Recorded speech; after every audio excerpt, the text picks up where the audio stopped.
안녕하세요. 저는 서울에 사는 30대 후반 여성입니다. 현재는 결혼해서 딸 하나를 두고 있는 누군가의 아내이자 엄마이기도 하고 말이죠. 여러분은 혹시 세상에서 가장 소중한 존재가 있으신가요? 이런 질문을 들으면 단번에 떠오르는 얼굴이나 얼굴들이 있으신가요? 저는 있습니다. 바로 저희 딸아이예요. 아마 놀랍지 않은 대상이긴 하실 겁니다. 이 사연을 들으시는 대부분의 분이 제 질문을 들으셨을 때 떠올리셨던 얼굴들이 자식일 테니까 말이죠. 세상 모든 부모에게, 아니, 세상의 많은 부모에게 가장 소중한 존재는 다름 아닌 자식이죠. 저도 그렇고요. 원래 저는 순하다, 참을성이 많다, 이런 말을 자주 듣는 편의 성격인데 딸아이의 문제에서는 그렇지 않은 편이에요. 남들이 보면 조금 유난스럽다고 생각할 만큼 저는 저희 딸아이를 무척이나 사랑합니다. 그렇게 된 데에는 사실 들으시면 이해하실 만한 이유가 있기는 해요. 지금부터는 그 이야기를 조금 들려드릴게요. 저는 남편과 직장 동료였습니다. 직장에서 만나서 연애하고 결혼했어요. 남편은 성품이 바르고 성실하기로 사내의 소문이 자자한 사람이었습니다. 게다가 인물도 좋아서 여자 직원들에게 인기가 참 많았어요. 그런 사람이랑 우연히 회식에서 옆자리에 앉게 되었고 이런저런 이야기를 하다가 서로 좋아하는 게 비슷하다는 걸 알게 되었습니다. 사람이 취미나 좋아하는 것들, 그러니까 취향이 비슷하면 할 이야기가 많아지잖아요. 그래서 남편과 저는 그런 이야기를 나누면서 그 회식 이후로 급격하게 친해졌어요. 처음에는 마음이 잘 맞는 직장 동료로, 그리고 그 다음에는 대화가 잘 통하는 친구로, 마지막에는 연인이 되었습니다. 어느 날 남편이 저에게 이렇게 이야기했던 게 기억이 나네요. 혹시 나 같은 남자는 어때? 나 같은 남자라니? 무슨 관계의 남자를 말하는 건데? 남자친구로 나 어떠냐고. 그렇게 저와 남편은 연인이 되었어요. 주변에서는 굉장히 자연스럽게 받아들였습니다. 심지어 이렇게 이야기하는 사람도 있었으니까요. 둘이 아직 안 사귀고 있었어? 이미 사귀는 중인 걸로 알고 있었는데? 그러니까 우리는 국수 언제 먹나 그러고 있었는데? 하는 말 말이죠. 연애를 하면서도 죽이 참 잘 맞았어요. 그래서 큰 싸움 한 번 하지 않고 연애했고 결혼까지도 굉장히 자연스럽게 진행이 되었습니다. 집안 배경이나 기타 여러 가지 것들이 다 비슷했고 흔히들 이야기하는 비슷한 수준이었기 때문에 재고 따지고 그런 것들도 없었던 것 같아요. 물론 그렇지 않더라도 그럴 생각은 서로 없었을 거로 생각하지만 말입니다. 연애하고 결혼하고 그 모든 과정이 남들이 흔히들 이야기하는 정석 그 자체였어요. 그래서 모두 저희 부부를 부러워했습니다. 정말 완벽하게 잘 어울리고 맞는 커플인 것 같다고 말이죠. 저도 그렇게 생각했어요. 그리고 지금도 그렇게 생각하고 살고 있고 말이죠. 그런 저희 부부에게 한 가지 고민, 아니 속상한 일이 있었습니다. 왜 너무 잘 맞아도 아이가 들어서지 않는다는 말 들어보신 적 있으신가요? 저희 부부가 딱 그랬어요. 당신이 마음을 편하게 먹어야 해. 물론 그러기 힘들겠지만 그래도 마음을 편하게 먹어봐, 응? 나는 아이 없어도 정말 괜찮으니까. 남편이 그렇게 말해주었지만 그건 그거고 저는 정말 아이를 가지고 싶었거든요. 제 꿈의 중에 하나가 좋은 엄마였거든요. 그래서 저는 꼭 임신을 하고 싶었습니다. 하지만 그게 생각처럼 바란다고 해서 되지는 않더라고요. 병원에서도 아무 문제가 없다고 하고 여러 가지 좋다는 건 다 해봐도 아이는 들어설 생각을 하지 않았습니다.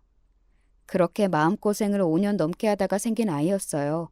저희 딸아이가 말이죠. 그러니 얼마나 귀한 아이였겠어요?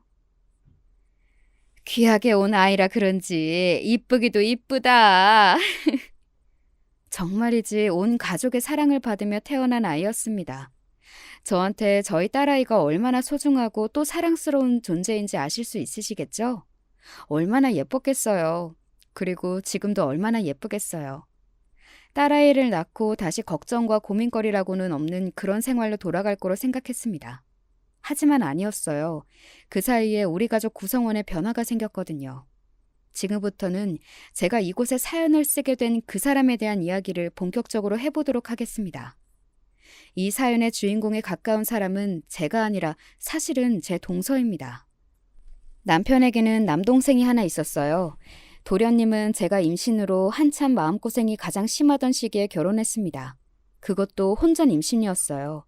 다들 속으로는 무슨 생각을 했는지는 몰라도 저는 그게 참 눈물나게 부러웠던 기억이 나네요. 그래서 손아래 동서지만 동서의 아이는 저희 딸아이보다 2살이 더 많아요. 지금 저희 딸아이는 6살이고 동서의 아들인 조카는 6살입니다. 참 예쁘게 생긴 조카예요. 웃기도 잘 웃고 말이죠. 자기 엄마와는 달리 말입니다. 동서는 소위 말하는 잘 사는 집 외동딸이었습니다. 뭐 엄청나게 부자거나 그러지는 않았지만 그래도 저희 시댁보다 잘 사는 집이라는 건 들어서 알고 있었어요. 아마 동서가 임신하지 않았다면 그 사돈댁에서 결혼을 절대 허락하지 않았을 거라는 이야기를 들었던 게 기억이 나네요.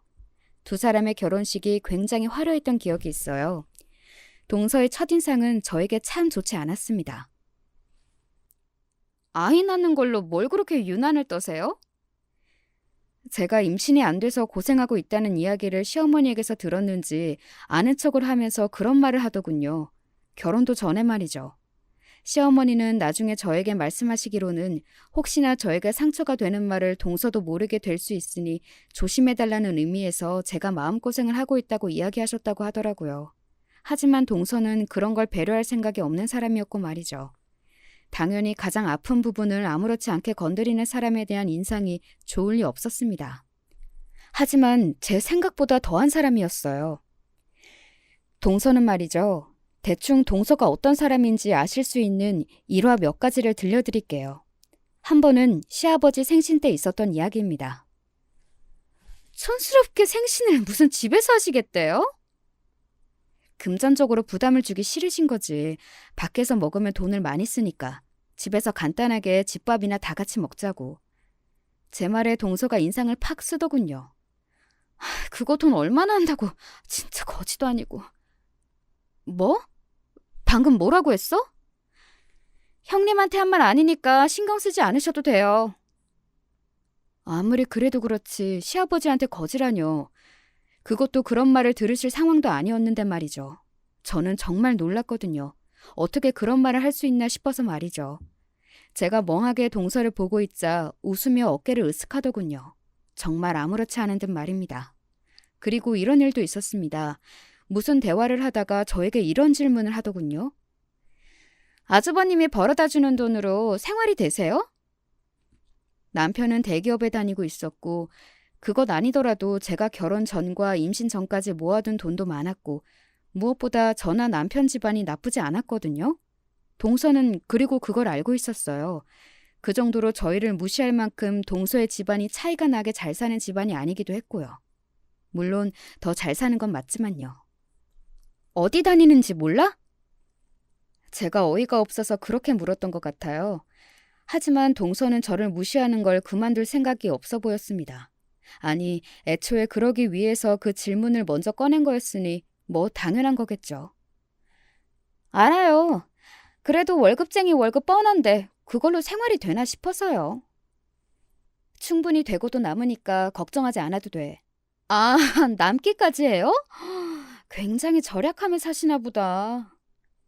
그렇게 비꼬면서도 또 이런 말을 덧붙이더군요. 그리고 걱정한 거 아니에요. 그냥 궁금했던 거지. 누가 보면 무슨 재벌집 딸인 줄 알겠어. 라는 말이 목 끝까지 차올랐지만 삼켰습니다. 같은 사람이 되고 싶지 않았거든요. 제가 거기서 똑같이 되받아치면 그냥 같은 수준이 되는 거잖아요. 그리고 한 번은 동서가 말을 너무 가리지 않고 해서 시어머니에게 혼났던 적도 있어요. 아니, 김치 안 드셔도 된다니까요. 그래도 가져가. 이거 익으면 맛있어. 아니, 싫다는 사람한테 억지를 쥐어주는 건 너무 배려가 없으신 거 아니에요? 그리고 저희 사모는 거 있다니까요? 왜 자꾸 이렇게 뭘 주고 이런 유난을 떠세요? 싫다고요. 동서는 버럭 소리를 지르더군요. 저는 순간적으로 그 자리에서 굳었던 기억이 납니다. 아무리 싫다고 해도 시어머니에게 그 정도로 소리를 지를 일이 아니잖아요. 김치를 가져가라는 일이 말입니다. 게다가 많지도 않았어요. 한 통이었습니다. 그것도 작은 통으로 한 통 말이죠. 너 어른한테 말버릇이 그게 뭐니? 오냐오냐 해주니까 내가 우스워 보여? 시어머니가 단호하고 엄한 얼굴을 하고 그렇게 이야기하니 동서는 놀란 듯 보였습니다. 아니, 그게 아니고 싫다는데 주시니까. 내가 무슨 뭘 해달라고 한 것도 아니고 이상한 걸 준 것도 아니고 작은 통에 담아둔 김치 주는 걸로도 이런 소리를 들어야 하니? 어? 시어머니는 굉장히 상처받으신 것으로 보였습니다. 제가 그 모습에 마음이 쓰여서 동서를 쿡 찔렀어요. 그리고 얼른 죄송하다고 하라는 눈치를 줬습니다. 그때 처음 느낀 건데 동서는 사과하기 정말 힘들어하는 사람 같았어요. 아니, 그런 사람이었습니다. 어른에게도 죄송하다 한마디 하는 걸 그렇게 어려워하더라고요. 본인이 잘못했을 때도 말이죠. 다시는 안 그러겠습니다. 겨우겨우 입 밖으로 내뱉은 말이 고작 그거였으니 말이죠. 그 김치를 받아들고 나와서는 인상을 팍 찌푸리며 혼자 중얼거리던 말도 아직 생각이 나네요. 진짜 짜증나 죽겠네. 싫다는데 왜 쥐어주냐고. 노인네가 고지만 더럽게 세서는. 제가 그 말을 듣고 한 소리 했던 기억도 나네요. 동서 고집이 더 세 보이는데? 네? 뭐라고요? 어른이 주면 그냥 받아서 다른 사람을 주건 아니면 나와서 나를 주던 해도 되는데 주겠다는 어른 앞에서 끝까지 버티고 서서 안 받겠다고 하는 거나 끝끝내 죄송하다는 말 한마디 입 밖으로 못 꺼내는 거나 내가 보기에는 동서가 고집이 더 세 보여. 아니, 내가 본 모든 사람 중에서 동서가 고집이 제일 센 것 같아. 제가 그렇게 말을 하니 다른 말은 하지 못하고 그냥 입을 꾹 다문 채 저를 노려보더군요. 제가 눈을 피하지 않자 김치통을 던지듯 저에게 안겼습니다. 그럼 가져가세요. 저는 진짜 싫으니까. 라고 말하고는 인사도 없이 차를 타고 쌩하니 가더라고요. 그런 일도 있었네요. 동서는 그뿐만은 아니었습니다. 저도 귀가 있어서 듣는 이야기들이 있었거든요. 동서는 시댁과 제 욕을 그렇게 하고 다닌다고 들었어요. 뭐 도련님만 아니었으면 저 거지 같은 집안이랑 엮이는 일이 없었을 텐데 너무 수준이 떨어진다는 등 사람들이 너무 이상하다는 등 하는 이야기들 말입니다. 동서는 도련님을 좋아하긴 하는 것 같았어요. 도련님이랑 같이 있으면 딴 사람처럼 굴었거든요. 듣기로도 도련님을 너무 좋아해서 먼저 들이댔다고 들었습니다. 도련님은 별 생각이 없는데 몇 번이나 고백해왔다고 말이죠. 제가 앞서 이야기했지만 저희 남편이 인물이 좀 좋다고 했잖아요. 그래서 동료 여직원들에게 인기가 많았다고요. 도련님도 그랬습니다. 냉정하게 이야기하면 도련님이 인물이 더 좋기는 하죠. 키도 더 크고요. 남편이 이야기를 들으면 삐지겠지만 사실이 그렇긴 했어요. 게다가 도련님은 직업도 좋았어요. 약사였거든요. 잘생긴 약사. 정말 여자들에게 인기가 많았습니다. 동서가 애가 다를 만도 했긴 했습니다. 그리고 도련님은 제가 생각해도 정말 좋아할 만한 사람이고 말이죠. 어쩌다 그런 여자를 만나게 되었는지는 모르겠지만요. 아무튼 그래서 도련님 앞에서는 동서는 태도가 달라지기는 했어요. 결혼하고 나서도 아이를 낳고 나서도 도련님에게 잘 보이고 싶어하는 게 늘 보였습니다. 우리 아들이 남편 닮았으면 좋겠어요. 정말 그러기만 하면 너무 좋을 텐데. 여러모로 그게 낫지. 라고 제가 비꼰 적도 있긴 한 것 같네요. 아마 동서도 제가 이야기한 말의 뜻을 알기는 했겠지만 당시에는 별 말을 하지는 않았던 것 같아요. 아무튼 동서는 그런 사람이었습니다. 대충 어떤 사람인지 감이 오시죠? 자신보다 못하다고 생각하는 사람들은 쉽게 무시하고 말도 막 하고 그리고 세상에서 자기가 가장 중요하고 이기적인 사람. 하지만 도련님을 너무 좋아해서 애써 도련님 앞에서는 그 본성을 숨기고 사는. 저 같으면 자신이 그렇게 사랑하는 사람의 가족들이면 그 가족들도 좋을 것 같은데요. 제가 시댁 식구들을 좋아하는 것처럼 말입니다. 게다가 객관적으로도 저희 시댁 식구들은 좋은 분들이었어요. 며느리들이 부담스러워할까봐 연락도 조심히 하시고 만나면 언제나 뭔가를 주시기 바쁘고 정이 많은 분이었습니다. 동서가 먼저 아이를 낳고 그리고 제가 2년 뒤 딸을 낳고 육아를 본격적으로 시작하게 되면서 사실 동서와 그 전에 봤던 것만큼 자주 보지는 못했던 것 같아요. 둘 다 육아는 처음이라 정신이 없기도 했지만 다들 바쁘기도 바빴어요. 저는 차라리 얼굴을 자주 보지 않는 게 낫다고 생각하며 지냈던 것 같아요. 그리고 실제로도 그게 더 낫기도 했고 말이죠. 자주 만나지 않는다고 해서 동서에 대한 생각이 달라졌던 건 전혀 아니기는 했습니다. 자주 만나지 않는 와중에도 동서는 만나면 늘 우리 가족을 무시하는 듯한 말들을 했거든요. 누군가를 자기 발 아래 깔아뭉개지 않으면 대화가 되지 않는 사람들 있잖아요. 동서가 정말 그런 사람인 것 같아요.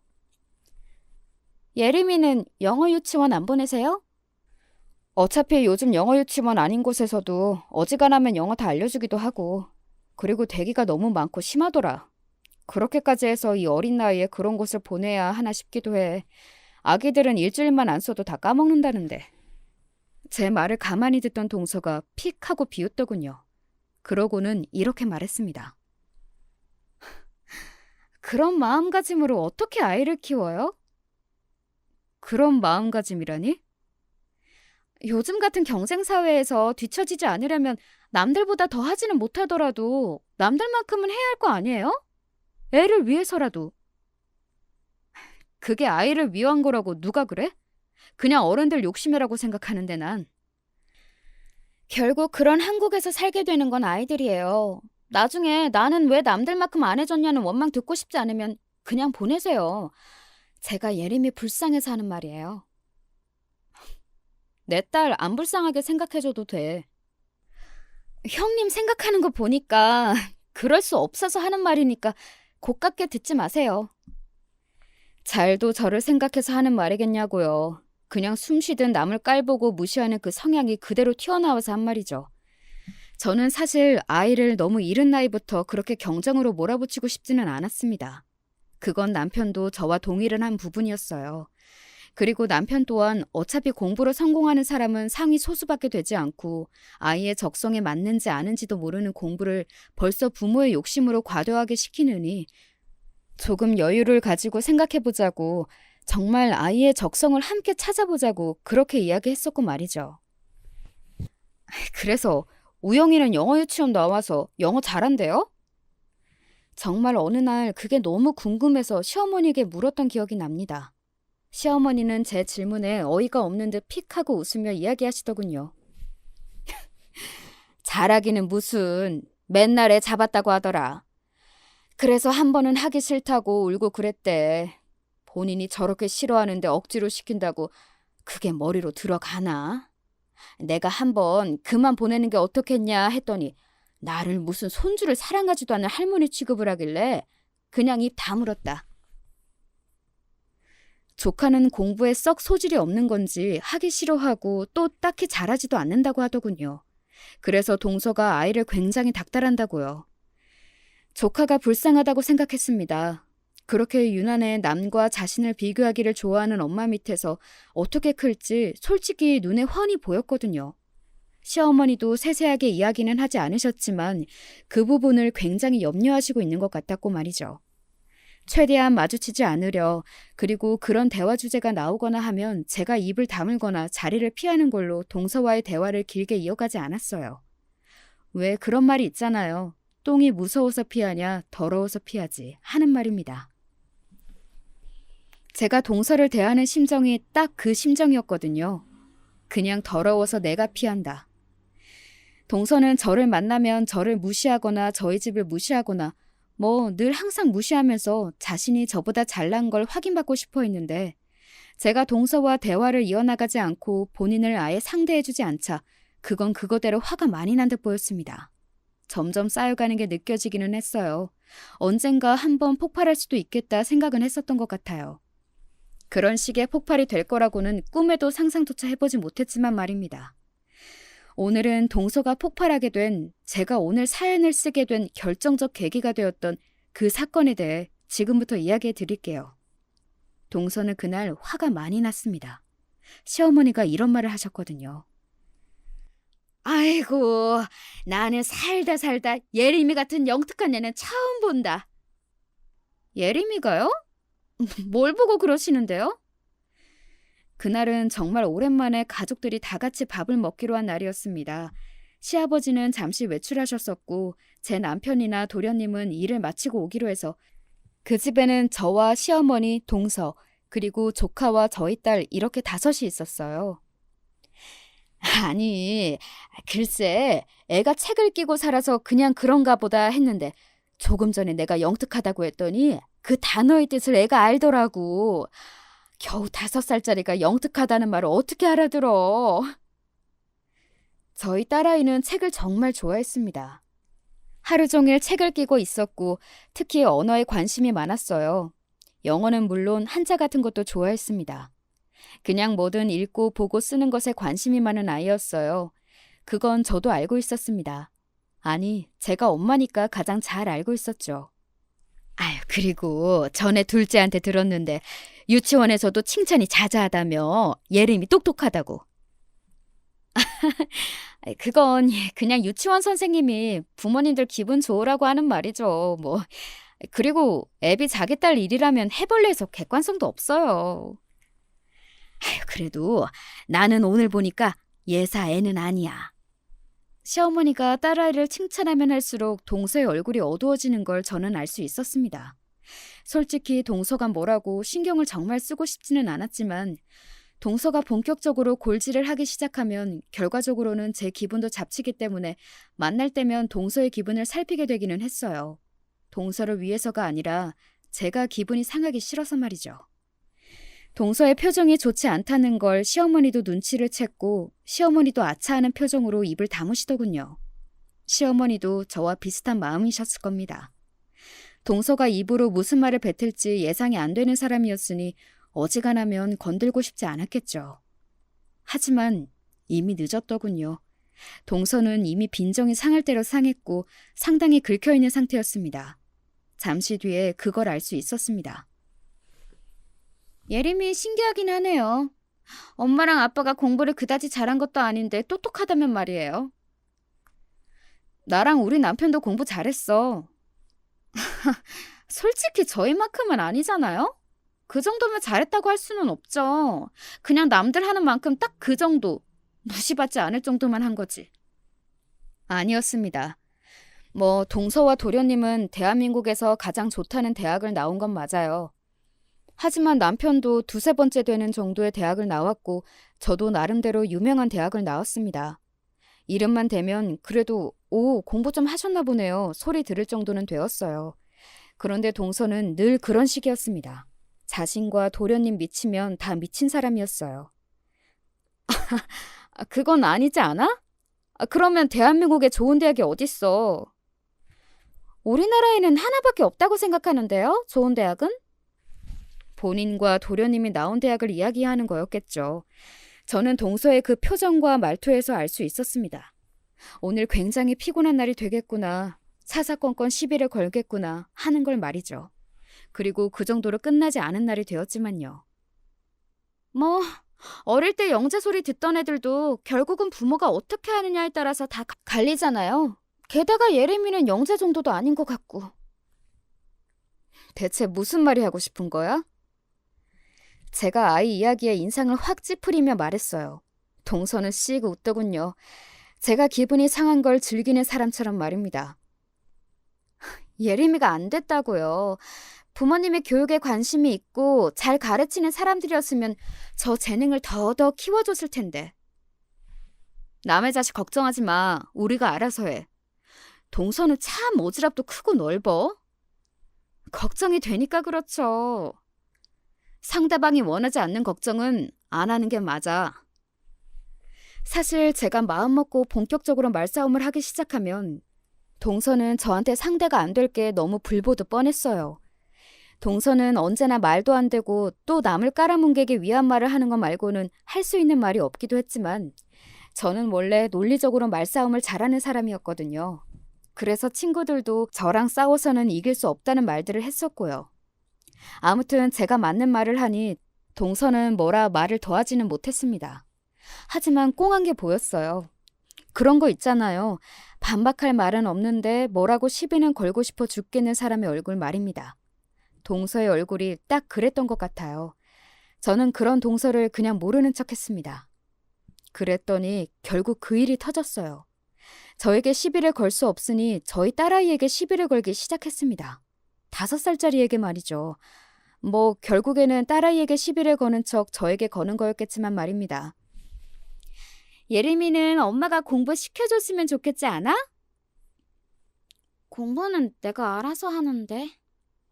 딸아이가 동서 쪽을 한번 힐끔 보고는 그렇게 대답하고 다시 책으로 시선을 돌렸습니다. 동서는 딸아이의 그런 태도에 다시 한번 기분이 상한 것 같았어요. 예림아, 숙모가 말을 하면 숙모를 봐야지. 동서의 그 말에 딸아이가 동서를 빤히 바라봤습니다. 그런 딸아이에게 동서는 계속해서 말을 이어나갔어요. 이 책 재밌어? 뭐가 재밌어? 그냥 책은 다 재밌어요. 예림이 대단하네. 책이 다 재밌다니.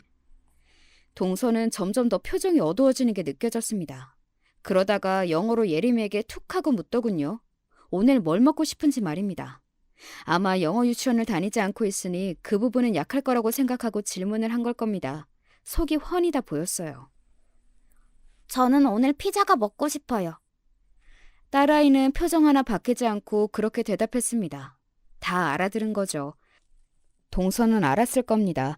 자기 아들보다 제 딸아이가 훨씬 더 똑똑하다는 사실을 말이죠. 사람들이 늘 하는 말이 있고 또 진리의 말이 있잖아요. 타고난 아이는 절대 이길 수 없다고. 그리고 즐기는 아이는 더더욱 이길 수 없고 말이죠. 저희 딸아이는 타고난 데다 또 즐기는 아이였어요. 오죽하면 그런 부분에 둔한 남편마저 우리 예림이는 타고난 것 같다고 영재 교육을 시켜야 하는 거 아니냐고 호들갑을 떨어댈 정도였으니 말입니다.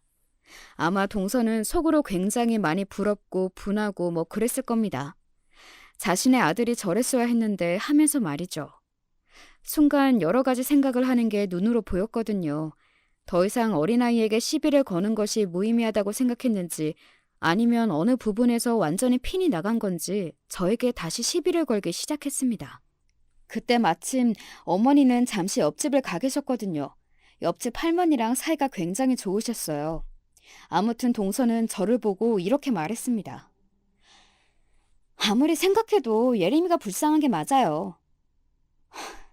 왜 내 딸을 동서가 불쌍하느니 마느니 소리를 하는 거냐고.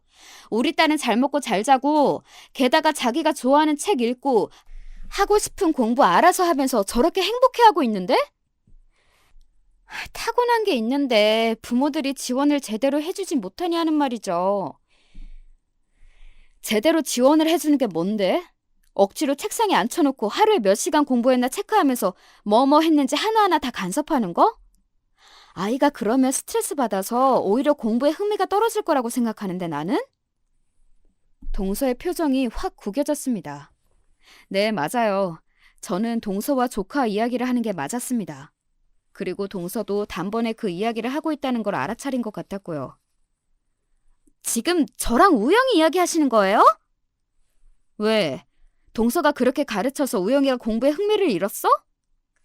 제 그 말에는 동서도 아무 대답도 하지 못하더군요.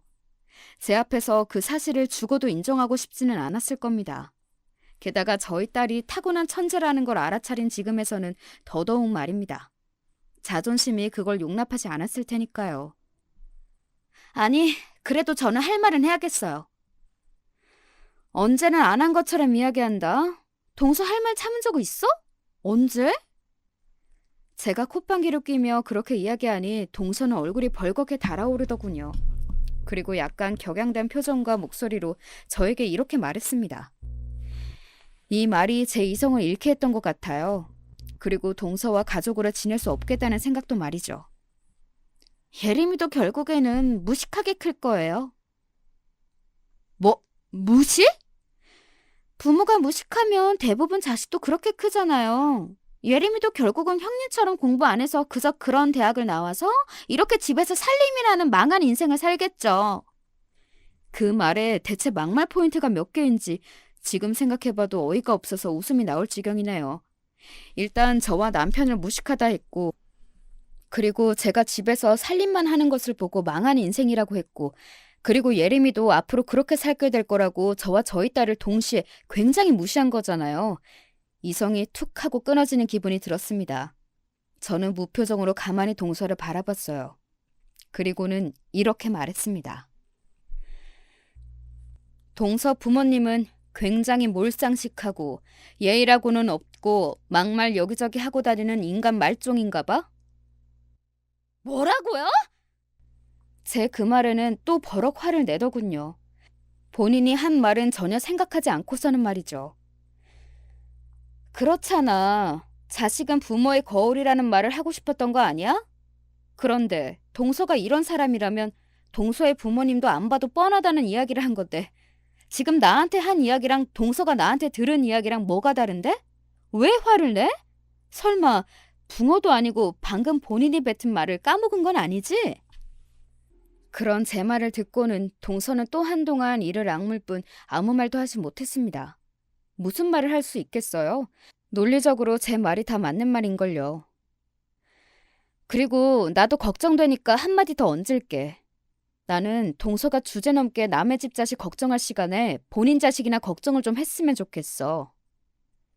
우리 우영이가 뭐요? 이런 인성을 가진 엄마 밑에서 크는 애가 얼마나 잘 자라겠어? 남 무시하고 남한테 포근하고 그런 것만 배우지 않겠어? 요즘 같은 세상에 남한테 그렇게 하면 학교 폭력인 거 알지? 그러니까 애 앞에서 그렇게 막 굴지 마. 그대로 다 배우고 똑같이 행동해. 동서는 정말로 욱한 듯 보였습니다. 뭐 그러라고 한 말이었어요. 야, 말 다 했어? 아직 덜 했으면 뭐 더 들을래? 나 아직 할 말 많은데? 동서가 좀 인간이 덜 됐어야지. 동서는 그렇게 이야기하며 제 머리채를 잡았습니다. 사실 거기서 끝난 거였어요. 아무리 사이가 좋지 않은 동서지간이라고 하더라도 상대에게 물리적인 폭력을 행사한 순간 그냥 그 가족은 끝난 겁니다. 그게 저에게는 동서가 저한테 더 이상 가족으로 살지 않겠다고 말하는 거나 마찬가지였어요. 그리고 저는 잘못한 게 없고 남편과 시댁과 잘 지내고 있으니 이 집에서 나가야 하는 건 당연히 동서였고 말이죠. 니들 지금 뭐 하는 짓이냐? 옆집에서 돌아온 시어머니가 저희 두 사람을 보고 소리를 지르면서 그날은 그렇게 더 이상 다른 일이 없이 마무리되었습니다. 물론 분위기는 계속 좋지 않아서 나중에 시아버지고 남편이고 도련님이고 계속 무슨 일이냐 물었고 다들 저희 눈치를 보는 사태가 일어났지만 말이죠. 동서는 아마 그 일을 그렇게 넘겼고 제가 더 이상의 다른 액션을 하지 않을 거라고 생각했을 겁니다. 매번 저에게 막말을 한 걸로 제가 딱히 문제를 삼지는 않았으니까요. 하지만 이번에는 제 생각은 달랐어요. 저는 그냥 넘어갈 생각이 단 하나도 없었습니다.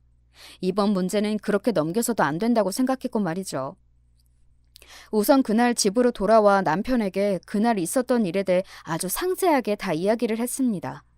동서가 무슨 말을 했는지 그리고 우리 애가 무슨 말을 들었는지 그런 것까지 싹 다 말입니다. 당연히 남편은 굉장히 분노했어요. 녹음 못 해놓은 게 아니다. 지금 심정 같아서는 도련님한테도 다 알려드리고 싶은데. 이 문제는 이야기해야 할 것 같은데? 아예 안 보는 사이로 지내면 몰라도 앞으로 가족으로 계속 얼굴을 보고 살아야 할 텐데 이 문제를 어떻게 덮고 넘어가? 당신이 생각해도 그렇지. 사실 내 생각도 그래. 둘 중 하나는 해야지. 뭘? 걔들이 석고대죄를 하던가 아니면 연을 끊고 살던가. 사실 저는 동서가 석고대죄해도 용서해줄 생각이 딱히 없었습니다. 본성이 달라질 거라고 그리고 이제 와서 그 나이에 아이까지 낳고 사는 어른이 하루아침에 달라질 거라 생각하지도 않았지만 애초에 동서가 저에게 그런 일도 없기는 했어요. 남편은 바로 며칠 뒤 도련님을 만났습니다. 그리고 그간의 이야기를 다 했다고 하더군요. 만약 도련님이 이상한 사람이거나 제대로 된 인간이 아니었으면 저희 말을 믿지 않았겠죠. 게다가 동서의 본 모습을 몰랐다면 말입니다. 하지만 도련님도 동서가 어떤 사람인지는 자세히는 몰라도 알고 있었어요. 그러니 어디 가면 말 조심하라는 등 그런 이야기를 동서에게 했던 거겠죠. 뭐 아무튼 도련님은 그럼에도 놀라긴 했다고 하더군요. 도련님이 뭐래? 말 막 하고 다니고 당신이랑 사이 안 좋은 건 알았지만 그 정도일 줄은 몰랐다고 놀라던데? 그리고 당신한테 죄송하다는 말 좀 전해달래. 자기가 해결하겠다고. 어떻게 하겠대? 그건 말 안 해주던데. 하지만 저는 도련님이 어떻게 할지 대충 감이 오기는 하더군요. 도련님은 시아버지를 닮아 꽤 단호한 사람이었거든요. 그래서 한 번 아닌 건 아닌 사람이었습니다. 그리고 며칠 뒤 동서에게 연락이 왔어요. 그것 또한 예상한 바였습니다. 그리고 이번에는 무슨 말을 하나, 그리고 그 증거를 남겨야겠다 싶어서 대화를 처음부터 바로 녹음했어요. 남편한테 말을 전하셨더라고요? 왜? 이번에도 내가 입 다물고 넘어가 줄 줄 알았어? 이번에는 동서가 선을 넘었잖아. 그래도 그런 식으로 말을 전하면 어떻게 해요? 그런 식? 무슨 식? 내가 틀린 말 전한 것 같지는 않은데? 남의 가정 이렇게 파탄 내고 본인은 잘 살 것 같아요? 내가 파탄을 냈다고? 파탄은 동서 스스로 낸 거지. 동서 그 입이. 저도 딱히 틀린 말 한 건 없잖아요? 그런 부모님을 둔 예림이가 저는 여전히 불쌍하고 또 무식하게 클 거라는 말도 정말 진심이었는데? 나도 진심이었어. 동서 같은 엄마를 계속 옆에 두면 우영이가 제대로 자라지 못할 거라는 거. 나랑 동서랑 다른 점은 나는 정말로 우영이를 진심으로 걱정해서 한 말이라는 거고, 동서는 그저 배가 아파서 남을 깎아내리고 싶어서 아기에 찬 말이라는 거지. 제 말을 부정은 못하더군요. 저는 계속해서 말을 이어갔습니다. 그런 식으로 계속 남이 가진 걸 깎아내리려고 하지 마. 뭘? 뭘 가져요? 형님이 나보다 뭘 더 가졌는데? 그렇게 무시하던 내가, 그리고 내 딸이 동서 아들보다 훨씬 더 똑똑한 것 같으니 빈정이 상해서 그날 일을 친 거잖아. 그 속이 훤히 보이는 걸 내가 정말로 모를 거라고 생각해? 그렇게 자기 열등감 티내는 것도 진짜 추한 거야. 동서는 정말 엄청나게 긁힌 것 같았습니다. 뭐 열등감? 내가 너 따위한테 느낄 열등감이 어딨어? 멀어보나 내가 더 잘났는데 어디서 너 같은 가진 것도 없는 게 나한테 열등감 타령이야! 사정없이 긁혀서는 사람들이 다 보든 말든 이성을 잃고 소리를 버럭 지르더군요. 그 누구보다 긁혀 보였습니다. 아마 사정을 모르는 지나가던 사람도 그걸 알았을 거예요. 누가 보면 엄청나게 잘난 집안에서 태어난 엄청나게 잘난 딸인 줄 알겠어. 뭐라고요?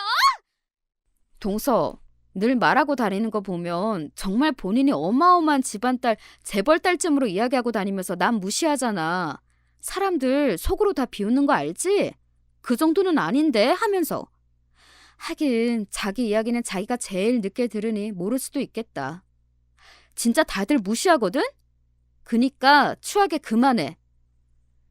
동서는 부들부들 떨었습니다. 그리고 다시 한번 소리를 지르며 제 머리채를 잡았어요. 야! 이년이! 내가 너 죽여버릴 거야! 이렇게 말이죠. 그리고 저는 그날의 대화 녹음본을 그대로 도련님에게 보냈습니다. 그리고 시댁 어르신들에게도 돌려드렸어요. 당연히 시댁 어르신들은 분개하셨고 도련님을 불러 이혼을 하라고 하셨습니다. 그런 며느리한테 자신의 소중한 손자를 맡길 수 없다고 말이죠. 도련님은 이미 이혼을 준비 중인 상황이었고요. 형수님 죄송합니다. 도련님이 저한테 잘못하신 건 없는데요. 그래도요, 제가 중간에서 잘해야 했는데. 도련님은 그렇게 고개를 숙여 저한테 사과했고 또 감사의 인사를 했습니다. 제가 보낸 녹음본과 증언으로 양육권을 가져올 수 있을 것 같다고 말이죠. 보통 양육권은 엄마가 유리한 경우가 많은데 여러 가지 증거로 자신이 가져올 수 있게 될 것 같다면서요. 그리고 본격적으로 두 사람은 이혼 절차를 밟기 시작했습니다. 동서는 그날 이후로 저에게 따로 전화해 오거나 만나자는 이야기는 하지 않았어요. 제가 그날의 대화를 다 녹음했다는 걸 알게 되었으니 만나자 할 수 없었던 거겠죠. 저한테 사과를 할 일은 만무하고 또 따지러 오는 걸 텐데 그게 자신에게 늘 불리한 내용이었으니까 말입니다. 동서는 이혼하기 싫어서 버틴다고 들었어요. 반면 동서의 친정에서는 하루빨리 다 정리하고 싶어하는 것 같았습니다. 동서가 아깝거나 그래서 그런 건 아닌 것 같았고 내용이 내용인지라 이 이야기가 다른 사람들에게 소문이 퍼지는 걸 무서워한다고 들었어요. 자기 딸을 굉장히 부끄러워하고 있다고 말이죠. 동서는 자기 남편과 부모님에게 모두 부끄러운 아내이자 부끄러운 자식인 겁니다. 그렇게 살아서 뭐가 남는 건지, 왜 그렇게 사는 건지 사실 제 상식과 제가 살아온 환경으로는 도저히 이해되지 않아요. 앞으로도 이해하고 싶지도 않고요. 그리고 한 가지 더 듣게 된 소식은 이거였습니다. 우영이가 의사표현을 확실하게 했다더구나. 어떻게요? 자기는 엄마랑 살기 싫다고, 엄마가 너무 싫다고, 제발 아빠랑 살게 해달라고 말이다. 아휴, 어쩌다 자기 아들한테 그런 소리까지 듣는 인간이 되었을꼬. 조카가 동서와 살기 싫다는 의사표현을 정말 그보다 더 확실하게 할 수 없게 했다고 말이죠.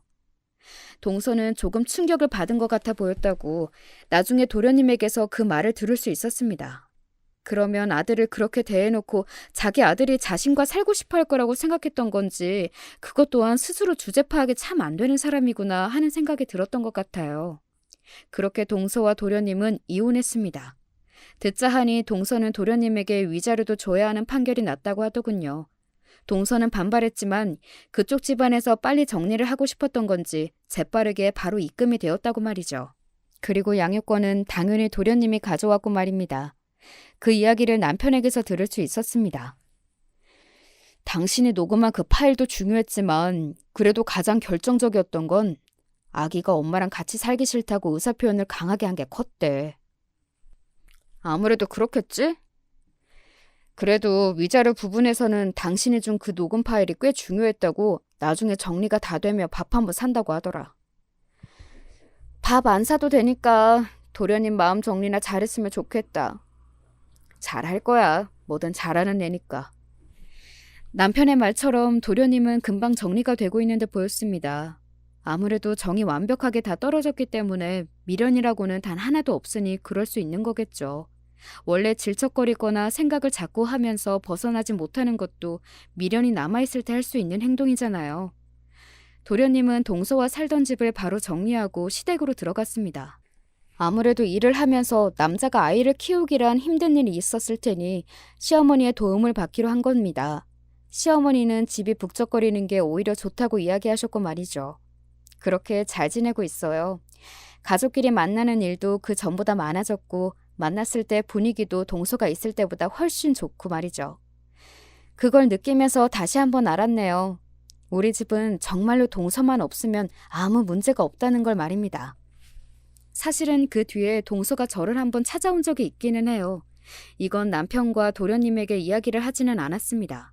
어차피 다 끝나고 이제는 남남인 사람의 이야기를 더 하는 게 도움이 되지는 않을 거라고 생각했거든요. 하지만 혹시 몰라서 대화 내용을 다 녹음을 해놓기는 했어요. 속이 시원하세요? 이제 동서 얼굴 안 봐도 돼서 너무 좋아. 이긴 것 같겠어요? 딱히 이겼다 이런 생각을 하는 건 아니고 그냥 몰상식한 어떤 사람이 하나 없어져서 온 가족의 평화가 좋은 거지. 그런 제 말에 동서는 가만히 이를 악물더군요. 사람 하나 이렇게 만들어 놓고 본인은 행복하기만 할 것 같아요? 지금 뭔가 단단히 착각을 하고 있는 것 같은데 동서를 그렇게 만든 건 나도 아니고 다른 그 어떤 사람도 아니야. 동서 스스로지. 동서가 그런 말과 행동을 하지 않았다면 그냥 남들만큼만 예의가 있고 배려가 있고 생각하는 사람이었다면 절대 이런 일은 일어나지 않았을 테니까. 누군가를 원망하고 싶으면 동서 자신을 원망하는 게 맞지. 나는 왜 이 정도밖에 안 되는 인간인가 하고. 제 그 말에 동서가 이를 악무는 게 느껴졌습니다. 그러는 본인은 굉장히 좋은 사람인가 보네요? 한 가지 확신할 수 있는 건 동서보다는 좋은 사람이라는 거야. 그리고 적어도 나는 늘 뭔가를 잘못하면 반성할 줄도 알고 자신을 돌아볼 줄도 알아. 하지만 동서는 그런 줄 모르는 사람이라는 게 동서의 가장 큰 문제점이지. 동서는 그 누구를 만나도 어느 순간에도 결코 행복해질 수 없을 거야. 그렇게 언제나 남을 깎아내리는 사람은 절대 행복해질 수 없거든. 늘 누군가의 행복을 시기할 테니까. 제 그 말 이후로도 동서는 느끼는 바가 전혀 없는 건지 말도 안 되는 소리들을 중얼중얼 늘어놨지만 별 의미 없는 말들이라 다시 언급할 가치도 없다고 생각합니다. 뭐 너도 잘못했고 자기는 억울하고 대충 그런 말들 뿐이었어요. 그렇게 동서와 저의 만남은 지금까지는 그게 마지막 만남입니다. 아마 언젠가 다시 만날 수도 있겠죠. 세상은 생각보다 좁으니까요. 게다가 동서가 아직 도련님에게 미련이 한가득 있어 보이니 저희 집안에 대한 관심이 계속될 테니까요. 저는 도련님이 언젠가 재혼할 거로 생각하는데 그때쯤 한 번 더 나타나서 진상짓을 하지 않을까 싶어요. 뭐 예상이지만요. 하지만 동서는 충분히 그럴 수 있는 사람이기는 해요. 오늘 제 이야기는 여기까지입니다. 어떻게 들으셨는지 모르겠네요. 저는 동서를 보지 않게 된 것만으로도, 그리고 그 사람에게 가장 소중한 걸 이렇게 잃게 했다는 것만으로도 최고의 복수를 했다고 생각합니다. 그리고 그거 이상 없다고도 말이죠. 모두를 행복하게 한 결말이었으니 좋은 복수였다고 할 수도 있겠네요. 아, 동서 한 사람만 빼고 말이죠.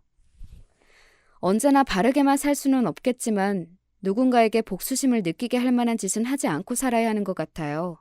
자신을 위해서라도 말입니다. 이제 사연을 줄이겠습니다. 요즘 뜬금없이 비가 오기도 하더라고요. 우산 늘 챙겨 다니시길 바랍니다. 저는 어제 우산 없이 나갔다가 비를 쫄딱 다 맞았거든요. 그럼 이만 줄일게요. 사연을 들으신 모든 분이 언제나 건강하시고 행복하시기를 바랍니다. 저도 그럴 수 있길 바라주세요. 뭐 동서 없이 지금 충분히 그러고 있지만 말입니다.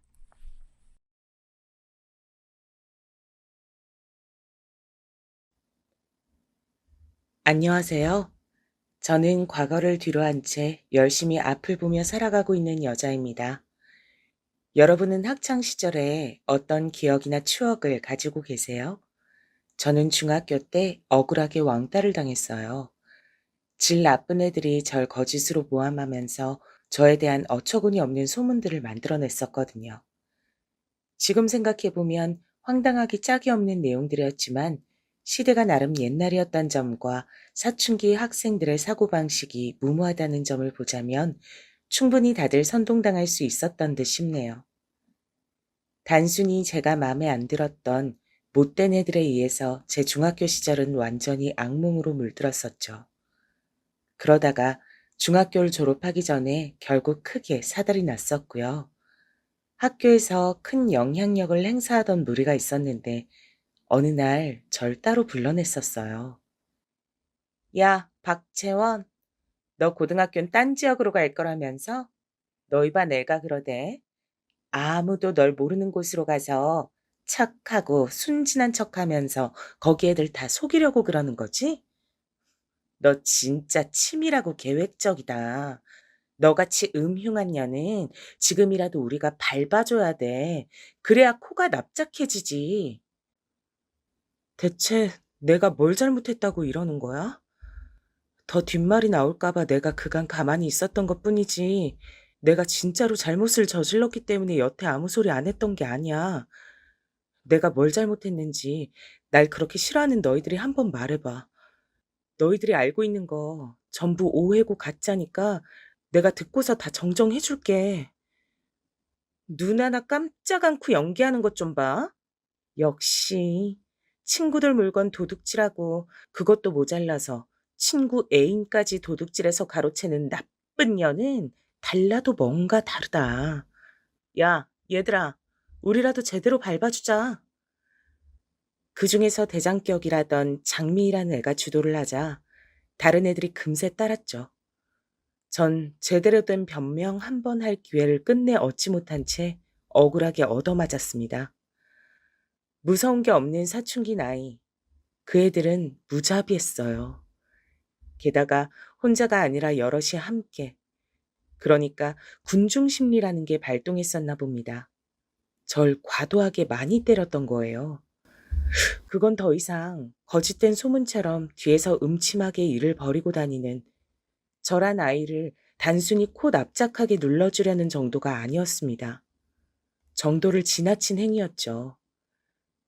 맨 처음에 저에 대해 나쁜 소문을 내기 시작했다가 그게 불어나니까 점점 재미를 붙여서 일을 키워나갔던 주동자 애들도 제가 맞던 그 현장에 왔었어요.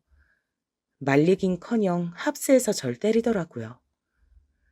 그리곤 기절한 저를 버리고 갔습니다.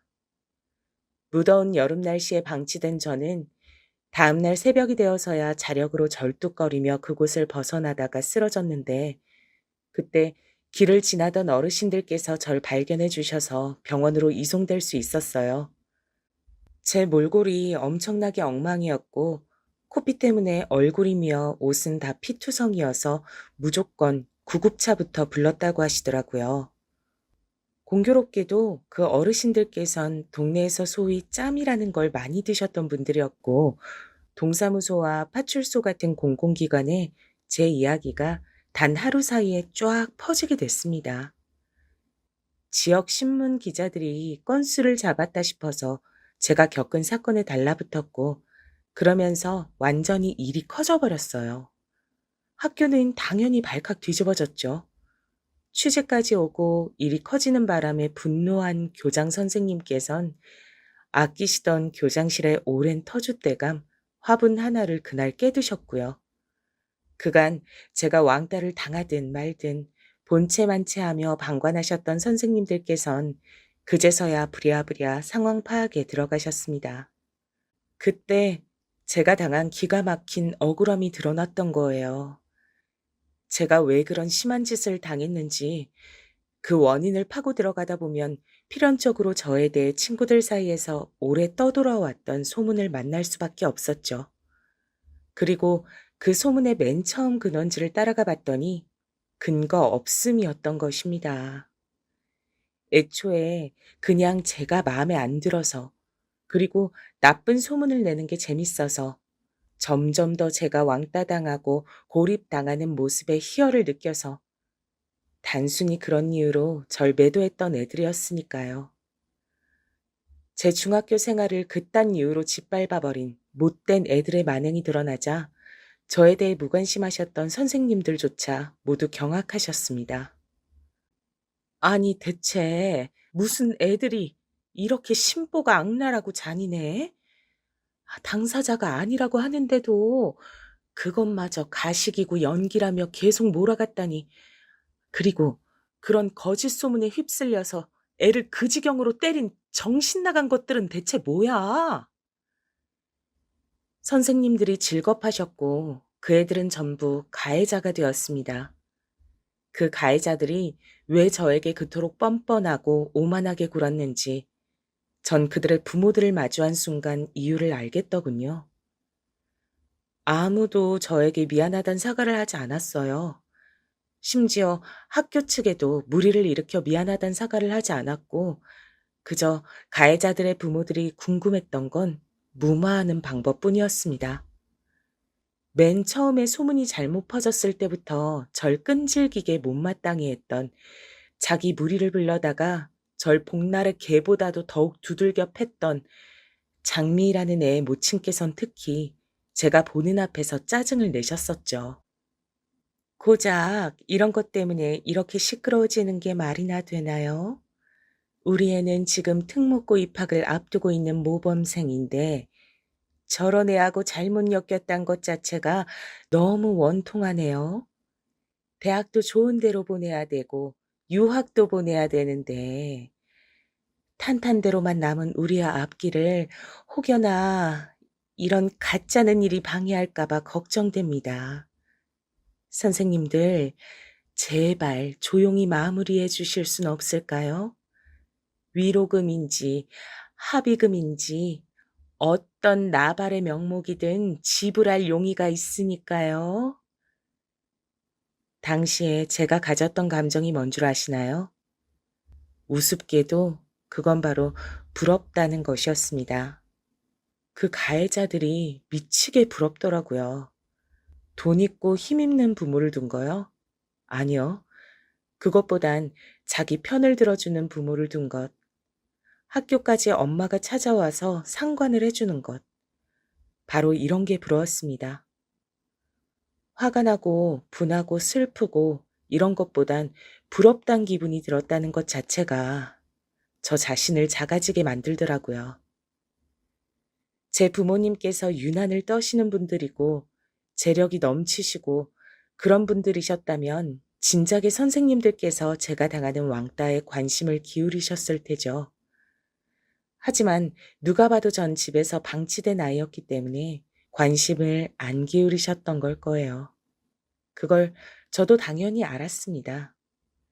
그래서 누구 하나 학교에서 절 도와주지 않을 거란 생각으로 묵묵하게 감내해왔던 것이고요. 하지만 상황이 극한까지 치달아서 여기까지 오자 허무하더라고요. 어쨌거나 전 끝까지 초라한 아이였고 가해자들은 위풍당당했으니까요.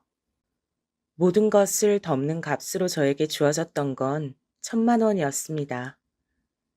가해자들 부모가 각자 얼마씩 됐었는진 모르겠고 아무튼 저에게 주어진 현금이 1,000만 원이었네요. 힘이 없던 전 그걸 받을 수밖에 없었죠. 아무도 저에게 끝내 사과하진 않았습니다. 잘못된 소문만 믿고서 절 욕해 댔던 학교의 다른 모든 아이들도 마찬가지였고요. 이를 덮기로 했다는 결론이 내려지자 저에게 미안해야 할 필요가 전혀 없다고 다들 생각한 모양이었습니다. 저희 집 형편이 가해자들만큼 좋지 않았다는 건 이야기에서 짐작하시겠죠?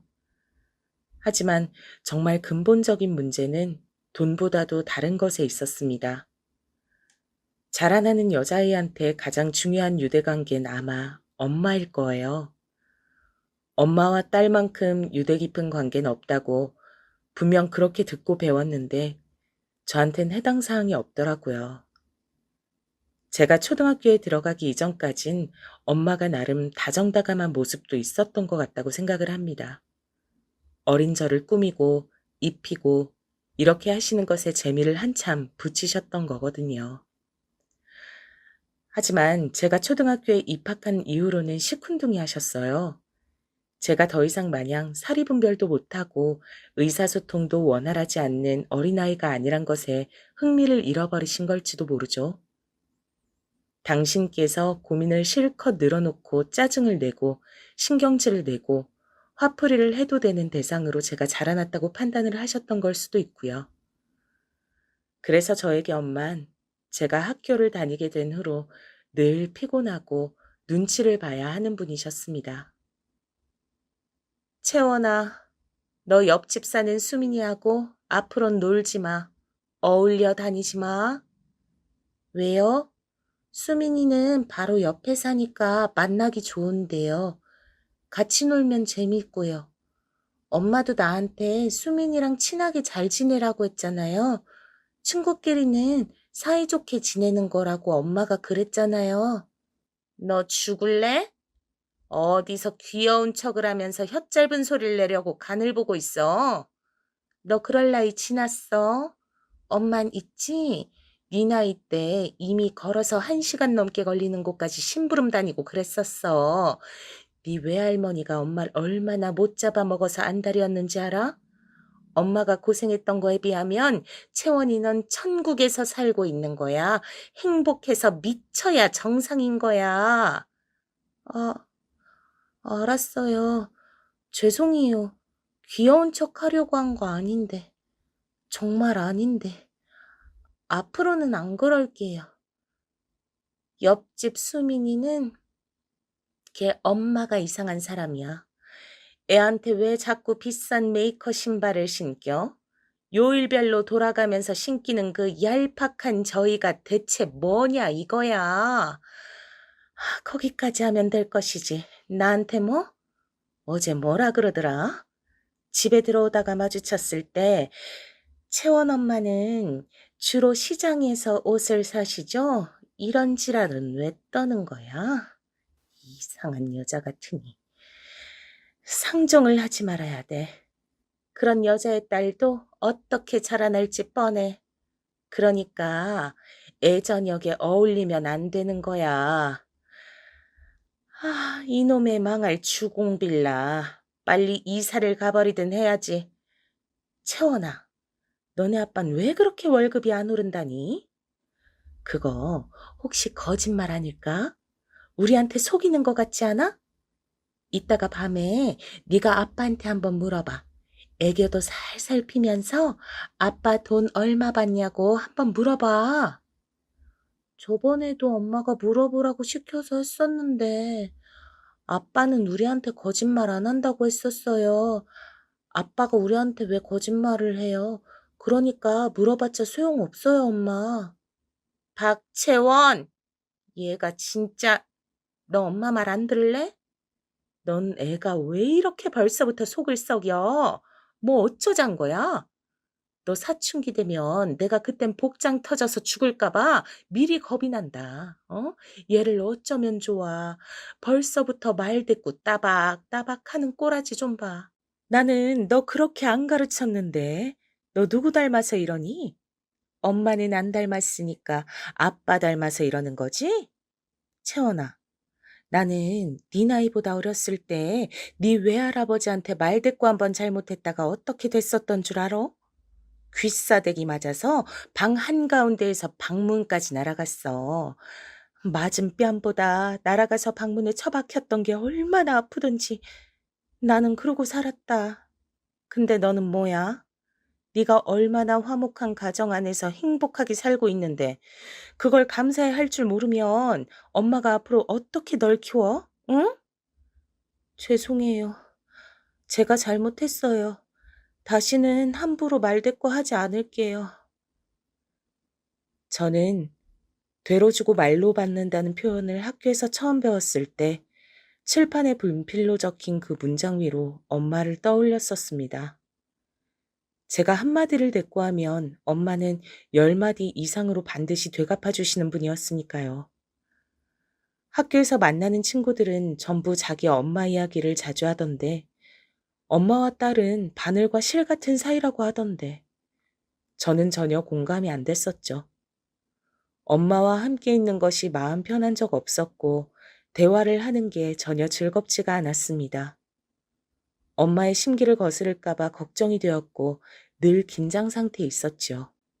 제 친정엄마 되신 분께선 당신의 인생을 무척 불쌍하게 여기시는 분이었어요. 세상에서 가장 가엾은 피해자가 본인이라고 생각하셨었죠. 그러면서 동시에 욕심이나 이상은 크게 가지고 계셨습니다. 언제라도 좋은 기회가 온다면 멋지게 날개를 펴실 수 있을 거라고 믿으셨었죠. 하지만 그런 로또 같은 행운이 어디 모든 사람들에게 오나요? 절대 아니잖아요. 욕심에 비해서 현실이 안 따라주니까 엄마는 세상을 향한 불만과 잘난 사람들을 향한 열등감을 점점 키워나가셨던 것 같아요. 멋지게 살고 싶다면 그만한 노력이라도 하셨으면 좋았을 텐데 소위 힘든 일은 하기 싫다고 하시면서 이따금씩 아르바이트 정도만 하시는 게 전부였습니다. 나머지 시간들은 전부 가정주부로만 지내셨어요. 성격이 워낙 둥글지 못하시다 보니까 사회성도 별로였고 주변에 가까운 지인들도 거의 없었고요.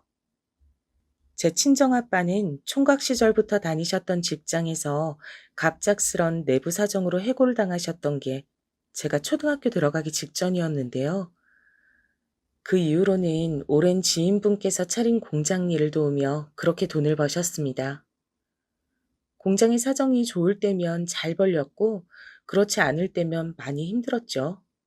들쑥날쑥했던 걸로 알아요. 저는 엄마의 기분을 통해서 아빠의 그달 수입을 예측할 수 있었습니다. 엄마는 아빠의 수입이 적은 달에는 당신의 처지가 너무 초라하고 비참하다 하시면서 아무도 안 만나셨어요. 얼마나 우는 소리를 잘하셨던지 몰라요. 엄마의 신세 한탄은 끝이 없었습니다. 저는 그럼 엄마 아래에서 점차 머리가 커질 때마다 심리적인 부담도 함께 커져갔어요. 엄마를 힘들게 만들면 큰일 난다는 강박에 시달렸고, 그렇게 자란 제가 활발해봤자 얼마나 활발했겠나요? 가뜩이나 사춘기가 시작되고 있었던 터라 중학교에 들어가자마자 겪은 억울한 모함과 왕따에 더욱 크게 마음의 상처를 받아서 점점 안으로 숨어 들어갔던 거예요. 집에다간 차마 말도 못하겠고 잘난 것 하나 없는 딸이라서 원체 죄스러운데 학교 문제라는 고충까지 안겨드리면 엄마께 그건 정말 못할 불효를 저지르는 것만 같았거든요. 게다가 친정 부모님은 그 당시에 사이가 무척 안 좋아지기 시작했던 때기도 했고요. 아빠는 당신 나름의 최선을 항상 다해 오셨으나 엄마에게 맹목적인 비난과 힐난만 듣게 되시는 것이 반복되자 그 자존심에 큰 상처를 입으셨죠. 돈을 더 많이 버시려고 능력 좋은 남자가 되어 보시려고 그렇게 무리를 하시다 보니까 돈을 끌어모아서 벌이셨던 투자가 실패로 돌아왔을 때 그 여파가 엄청났습니다. 잘해보려고 그러셨던 것이지만 엄마는 또 결과 하나만 보고서 아빠를 욕하셨죠. 죽일 듯이 비난을 하셨어요, 당시에. 엄마가 아빠를 향해 어떤 말씀까지 하셨던 줄 아시나요? 차라리 도로에 나가서 차에 치여서 죽어. 그러면 당신같이 무능하고 멍청한 남자도 자기 처자식한테 사망보험금이나마 안겨줄 수 있지 않겠어? 보람있게 세상 떠나란 말이야. 그 발언은 몰래 두 분의 언쟁을 듣고 있던 저에게도 끔찍한 충격을 안겨주었습니다. 엄만 거기서 그치지 않고 능력 없는 놈은 집안에 들어올 자격도 없다고 하시면서 현관문을 걸어 잠그기까지 하셨어요.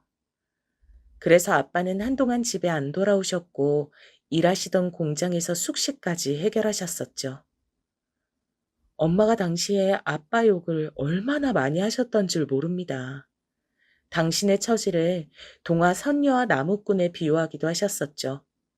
본인은 선녀인데 무식한 나무꾼한테 잘못 걸려서 자식 새끼를 낳아버리는 바람에 선계로 못 올라간 채 계속 이러고 사시는 거라고 하셨습니다. 엄마의 발목을 잡았다는 그 자식 새끼가 다름 아닌 저였으니 그런 얘기를 들을 때면 숨이 턱턱 막혀왔어요. 이런 분께 제가 어떻게 학교 생활을 전할 수 있었겠나요? 신세 한탄밖에 하실 수 없는 엄마가 미웠고 이도저도 아닌 아빠 또한 괜스레 원망스러웠습니다. 그러다가 제가 중학교 졸업을 앞두고 그런 큰일을 겪었던 건데요. 제가 결국 받게 되었던 1,000만 원, 그 돈 제가 행방을 몰랐습니다. 이게 무슨 얘기냐고요? 그 돈을 제 친정 엄마 되신 분께서 그냥 꿀꺽 해버리셨거든요. 고등학교 다닐 때 학교에서 행사가 있어서 참가비가 필요했고 계절이 바뀔 때 새로운 외투 한두 벌은 장만을 해야 했고 문제집을 과목별로 사야 했는데 그때마다 엄마는 돈 없다며 한숨을 내쉬셨어요. 전 당연히 의아했죠. 1,000만 원은 어쩌고 제 앞에서 돈이 없다고 하시는지 의문이었으니까요. 제가 집단적으로 안 좋은 일을 중학교 때 겪은 걸 아시고 아빤 무심했던 지난날을 반성한다고 하시며 집에 완전히 돌아오셨었는데요. 하지만 집엔 엄마가 떡하니 버티고 계셨으므로 저에 대해 많이 관여를 하진 못하셨어요. 아무래도 딸과 계속 함께 지내온 엄마를 제쳐두고 아빠가 그 사이에 끼어드는 그림이 스스로 민망하다고 생각하셨던 듯합니다. 그래서 아빠도 1,000만 원의 행방은 모르셨고요. 엄마께서 어련히 잘 간수를 하고 있겠거니 그렇게 여기셨던 거죠. 하지만 1,000만 원의 행방은 제 대학 진학 이야기가 나오면서 드러났습니다. 대학을 가려면 성적도 따라야 하지만 일단 돈이 있어야 하잖아요. 저는 중학교 시절에 비하면 그야말로 천국 같은 고등학교 생활에 감사하며 소중한 시간들을 헛되이 보내고 싶지 않다는 생각으로 공부를 정말 열심히 했거든요. 기초가 부족해서 혼자 열심히 하는 것엔 한계가 있었으나 그래도 어떻게든 붙잡고 매달렸어요. 좋은 대학에 가면 분명히 부모님도 기뻐하실 테니까요. 못난 자식이 그렇게라도 효도하고 싶었죠. 그래서 저는 제법 괜찮은 대학들에 지원해 볼 성적 수준까지 도달했는데요. 그런 곳들은 대개 학비가 많이 들었습니다. 하지만 그 1,000만 원이 있으니까 일단 등록금부터 해서 대학 첫 단추는 무리 없이 끼울 수 있을 거라고 믿었던 거예요. 학교 선생님과 상담한 것을 토대로 지원 대학 목록을 작성한 저는 그걸 엄마께 보여드리며 대략적인 금액 얘기도 꺼냈었어요. 그러자 엄마께서는 그 종이를 팍 치워버리시더니 이렇게 말씀하셨죠. 내가 아주 유용하게 잘 썼으니까 아깝단 생각은 할 필요 없어. 아무튼 넌 그 돈 믿고서 대학 갈 생각을 했다면 계획을 다시 짜놓는 게 좋을 거야. 알았어?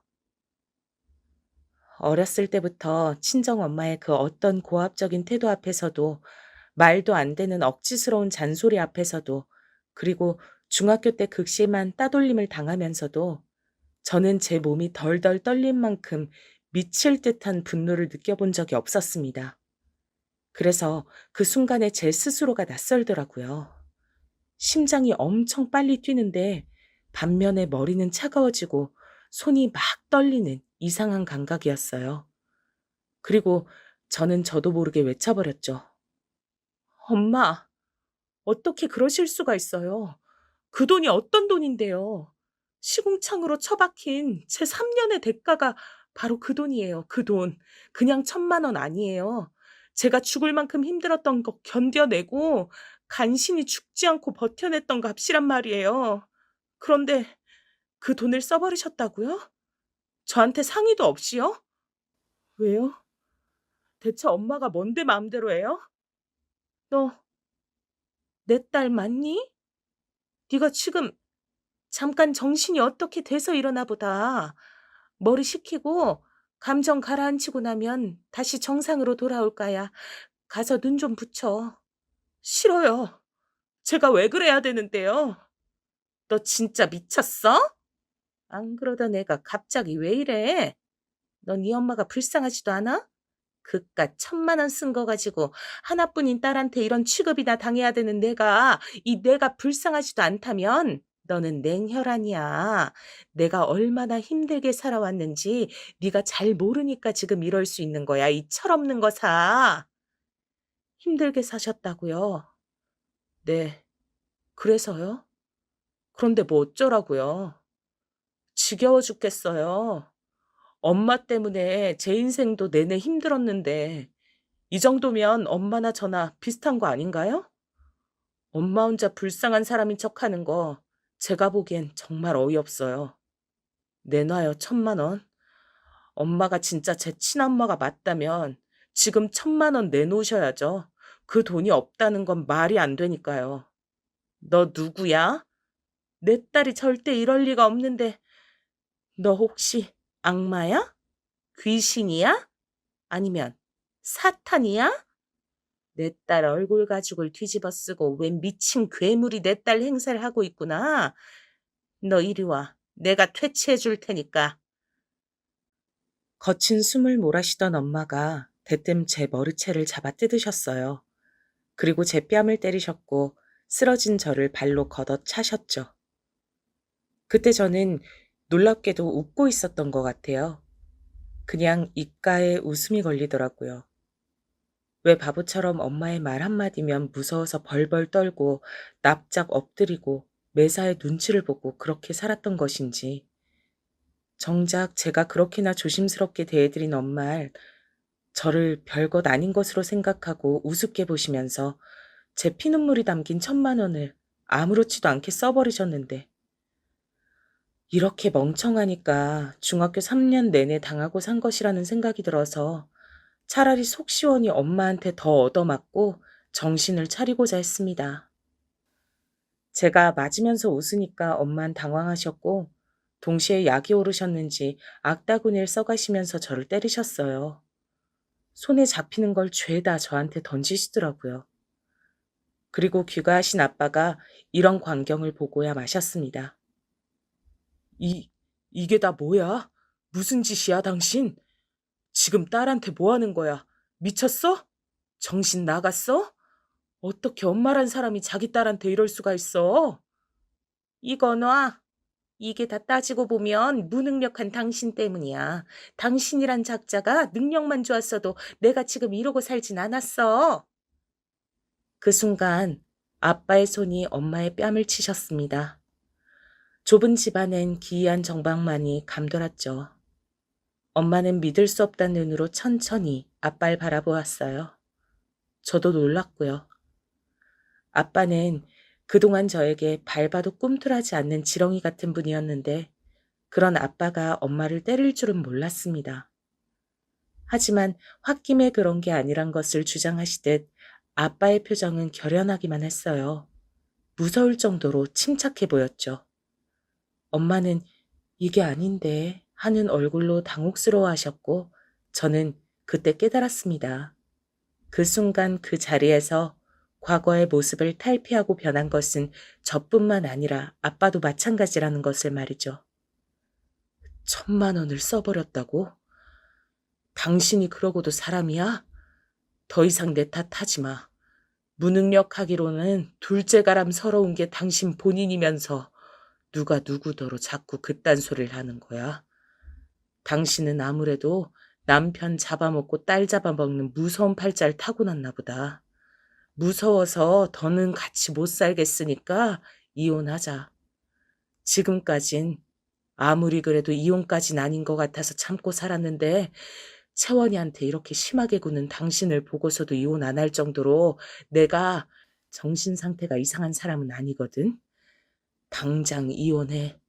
채원이는 내가 책임지고 같이 데리고 살 테니까 당신만 사라져주면 돼. 나는 잘못이 없어. 나는 피해자야. 지금도 박채원 이것이 나한테 얼마나 싸가지 없게 굴었는지 몰라. 그러니까 내가 오죽하면 애를 이렇게 잡았을까. 사정도 모르면서 당신 나한테 이러는 거 아니야? 무슨 사정인지 안 궁금해. 당신이 1,000만 원을 다 써버렸다는 거. 그리고 채원이를 이토록 때렸다는 거. 이 두 가지가 확실한데 무슨 설명이 더 필요할까? 잠만 말고 이혼해. 이혼 안 하겠다고 하면 내가 소송 걸 테니까 그렇게 알아. 태어나서 아빠의 그런 감정 없이 차분한 모습은 처음이었습니다. 엄마의 눈치를 살피지도 않으셨고 그저 꿋꿋하셨죠. 엄마는 억울하고 미치겠어서 이혼은 절대 안 된다며 이를 박박 가셨고 결국 이혼 싸움으로 번졌습니다. 아빠는 자기만 믿으라고 하시며 제 앞에서 눈물을 보이시더니 무릎을 꿇으셨어요.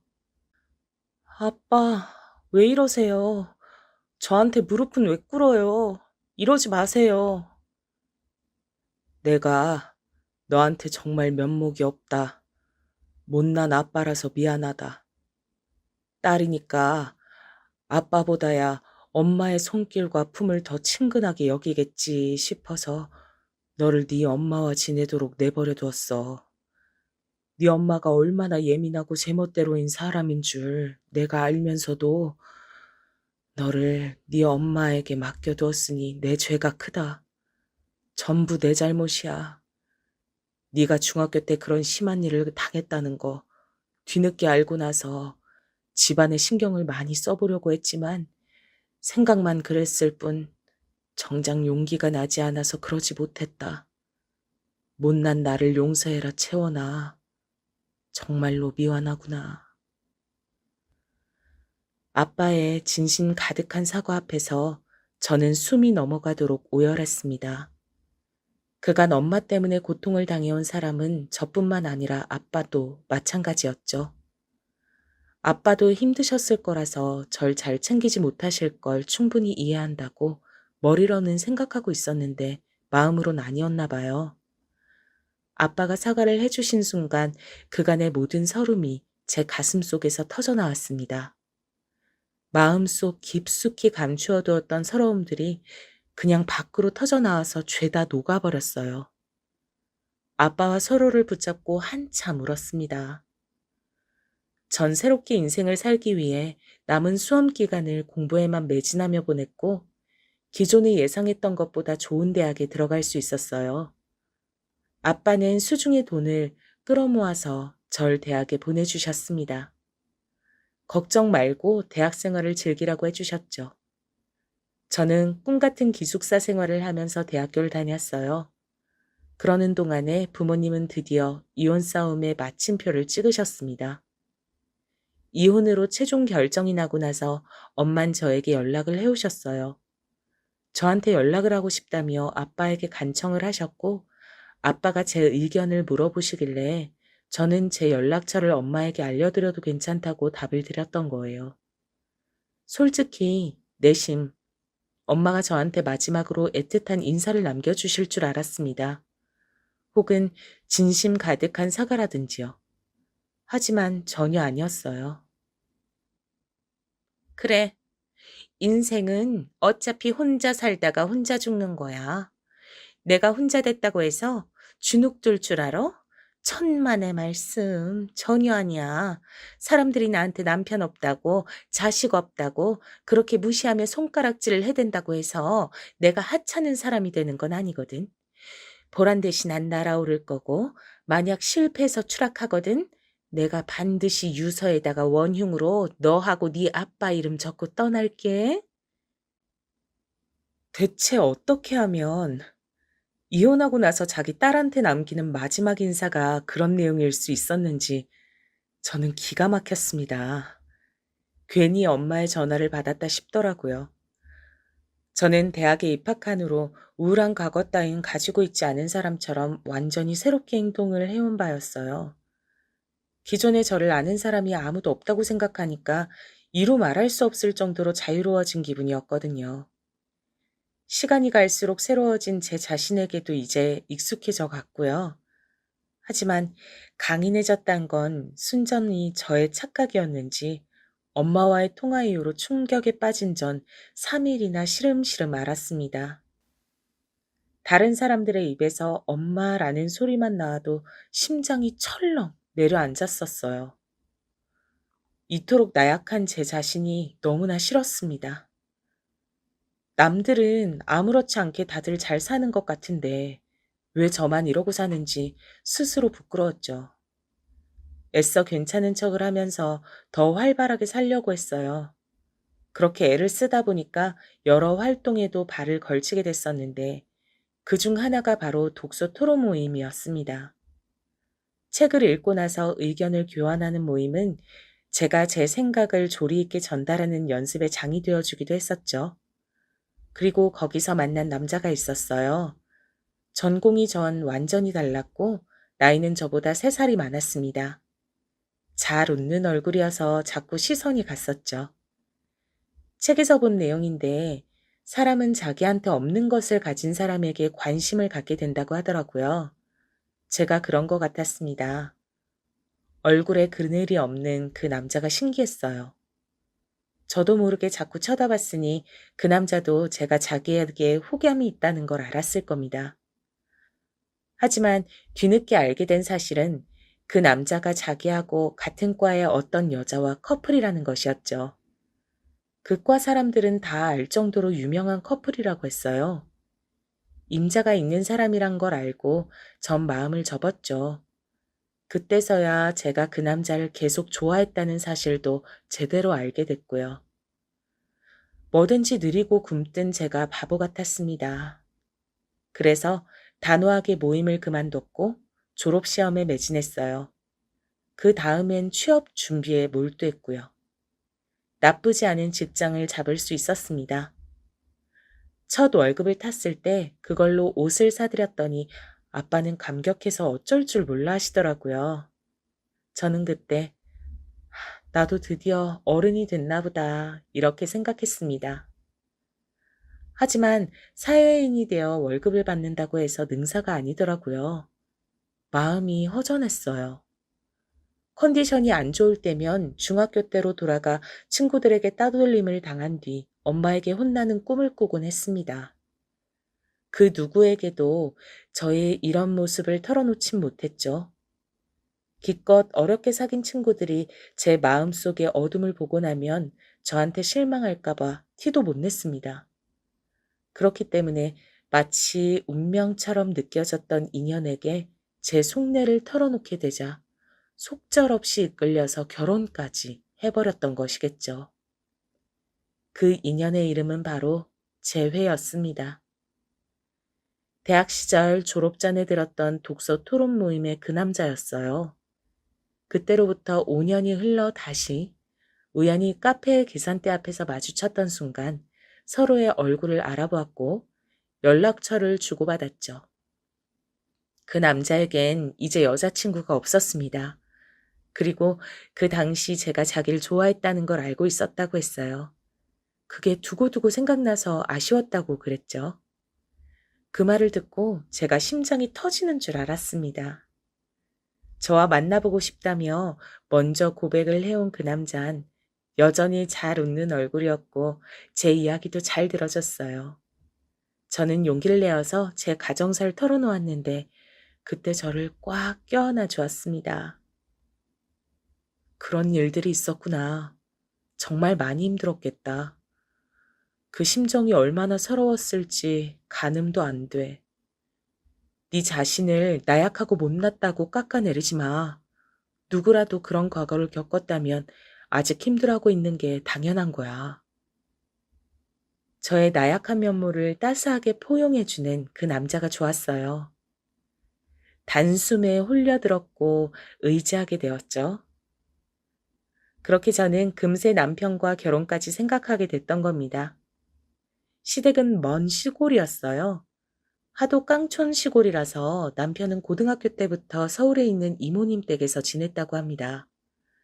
대학도 서울로 진학을 하게 되면서 계속 서울에서 쭉 살았고요. 남편은 집에서 늦둥이였고 위로 둘 있는 형들은 아주 오래전에 일찍 장가들을 갔습니다. 지방에서 다들 지내셔서 그런지 결혼들을 일찍 하셨더라고요. 그래서 이미 남편의 조카들 중에 큰애가 수험생이었어요. 그리고 시부모님께선 나이가 지긋하게 드셨는데도 여전히 농사일을 하시며 순박하고 조용하게 사시는 분들이었습니다. 저에게 일절 아무것도 요구하실 생각이 없다고 하셨죠. 멀리서 농사나 짓고 있을 테니 저희 부부는 도시에서 알콩달콩 잘 살기만 하라고 하셨어요. 다만 명절이라든지 두 분의 생신 같은 때만 시댁에 찾아와 달라는 것이 유일한 당부셨습니다. 이렇게나 쉽게 허락을 하시다니 저는 어안이 벙벙했을 정도였네요. 그리고 친정아빤 제가 결혼을 하겠다고 하니까 놀라시며 섭섭해 하시더니 제가 좋다고 하면 말릴 엄두가 안 난다는 말씀으로 금세 허락을 해주셨습니다. 그러면서 남편에게 딱 한 가지 당부를 남기셨어요. 내 딸 채원이 자네도 알겠지만 못난 아빠를 잘못 만나는 바람에 속에 상처가 많은 아이일세. 다른 건 몰라도 채원이한테 상처만 주지 말게. 사람한테 받은 상처로 괴로웠던 아이니까 절대 그렇게 상처만 주지 말아줘. 내가 부탁함세. 채원이를 배신하지 않고 옆에서 든든하게만 있어준다면 내가 아무것도 바랄 것이 없어. 여부가 있겠습니까? 반드시 상처 주는 일 없이 아주 든든한 배우자가 되어서 살겠습니다. 믿어주십시오. 남편은 호언장담을 했고 그렇게 친정 아빠의 결혼 허락마저 받아낼 수 있었습니다. 만난 지 딱 1년이 되던 때에 결혼식을 올렸죠. 식장을 예약하고 이것저것 준비하는 것에 4개월 정도가 걸렸으니까 저희는 연애 8개월 만에 결혼하기로 했다는 얘기가 되네요. 객관적으로 긴 기간은 아니지만 저희는 짧은 기간도 아니라고 생각했어요. 저희에겐 과거가 존재했기 때문입니다. 남편을 짝사랑하며 설렜던 저의 과거가 어느덧 결실을 맺어 결혼까지 하게 됐다는 사실이 절 행복하게 만들었어요. 저는 결혼 생활의 싱패한 가정을 지켜본 장본인이었으므로 반드시 남편과 행복하게 살아가고자 하는 의욕이 강했습니다. 남편을 위해 최고의 아내가 되려고 안 해봤던 게 없는 것 같네요. 새벽같이 일어나서 아침밥을 준비하며 남편의 간식 보따리를 쌌고요. 그건 남편이 회사에 가서 동료들에게 늘 자랑하는 요소가 되었습니다. 동료들에게 수제 간식을 자랑할 때마다 어깨에 힘이 들어간다고 남편이 말을 할 때 저는 내일은 더 잘해야지 하고 다짐하며 알람을 더 일찍 맞췄었죠. 남편이 자기 집에 안부를 잘 안 전하니까 제가 대신 열과 성을 다했습니다. 잊지 않고 시부모님께 안부 전화를 드렸죠. 퇴근하고 나면 숨이 차도록 집에 빨리 와서 일단 저녁밥부터 준비했습니다. 남편은 집밥을 무척 좋아했거든요. 그간 자취하면서 어떻게 살았는지 의문일 정도로 집에서 해먹는 밥을 좋아했습니다. 정작 본인이 할 줄 아는 건 계란 후라이와 라면밖에 없었지만요. 똑같이 직장 생활을 하다가 퇴근을 해도 한 사람만 밥을 차리고 설거지까지 했습니다. 남편이 피곤해 죽겠다며 어깨를 돌리는데 그 모습을 보고도 뒷정리를 제가 하겠다는 말이 안 나갈 사람이 저는 못 되었으니까요. 저는 엄마라는 존재 때문에 두고두고 진절머리를 쳤던 사람이라서 남편에게 잘하는 아내가 되고 싶었어요. 남편을 저희 아빠처럼 아내한테 괄시당하는 남자로 만들고 싶지 않았어요. 제 노력으로 단란한 가정을 꾸려갈 수 있다는 게 가슴 벅찼습니다. 힘들고 피곤해도 보람은 있었죠. 하지만 남편은 달랐나 보더라고요. 결혼하고 7개월을 넘어가던 무렵부터 매사에 시큰둥해졌습니다. 음식을 정성껏 차려도 언제부턴가 감탄사를 뱉지 않았고, 맛있냐고 물어봐도 라고 대답하는 게 다였고, 오늘 회사에서 어땠냐고 물어도 똑같이 하고는 말았습니다. 남편이 저에게 식었다는 게 느껴졌지만 인정하고 싶지 않았어요. 제가 그토록 노력했는데도 결혼 생활이 내리막길을 걷는다는 게 너무 비참해서 믿어지지가 않았죠. 저는 메말라갔습니다. 남편의 마음을 잡으려고 별짓을 다 해봤지만 모든 반응이 미적지근했어요. 결혼 1주년을 앞두고 남편이 그러더군요. 사랑 없는 결혼, 이거 못할 짓이다. 나는 너를 사랑한 게 아니라 동정한 거였나 봐. 두 개는 다른 거잖아. 사랑 없이 계속 너하고 사는 거 나를 불행으로 내모는 길인 것 같아. 정말 미안하다. 우리 여기까지만 하자. 결혼이 장난이야? 어떻게 그렇게 말을 쉽게 뱉어? 나는 인생을 걸었는데 오빤 결혼을 우습게 생각했구나. 나를 어떻게 매도하든 상관없어.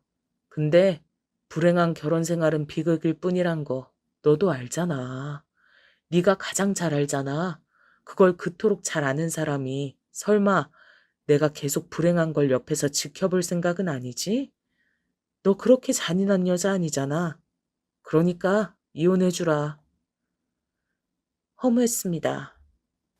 결혼하기까지 설렜던 그 모든 과정이 제 안에서 물거품이 돼버렸죠. 남편은 비겁했어요. 차마 제가 무시할 수 없는 카드를 내밀었으니까요. 불행한 결혼 생활. 그것 때문에 피해를 본 자식이 바로 저였으니 도저히 남편의 그 말을 듣고 이혼을 안 해줄 수가 없었습니다. 이혼을 하게 됐다고 하자 친정아빤 저에게 아무것도 묻지 않아 주셨어요. 제가 그저 초연하게 더는 사랑하지 않아서 결정한 일이라고 말씀을 드렸더니 모든 것을 이해하신다는 얼굴로 저를 토닥여 주셨습니다. 감사했죠. 저는 아픈 마음을 문지르며 이혼 서류에 사인을 했고 신혼집에서 제 짐을 챙겼습니다. 제가 마지막으로 그 집에서 남은 짐을 챙겨나가던 날 남편은 자리를 비켜준 상태였고 저만 혼자 조용히 빠뜨린 것이 없나 둘러봤죠. 그러다가 발견했던 거예요. 남편이 쓰던 노트북에 혹시 제가 뭘 남겨놓았던 게 있었나 싶어서 한번 확인해 봤다가 충격적이게도 바람의 증거를 보고 말았습니다. 메신저가 켜져 있었거든요. 상간녀와 주고받은 역겨운 대화를 보는 동안 머릿속이 하얘졌습니다. 저와 결혼하고 나서 단 3개월 만에 그 상간녀와 미래를 갖기 시작했더라고요.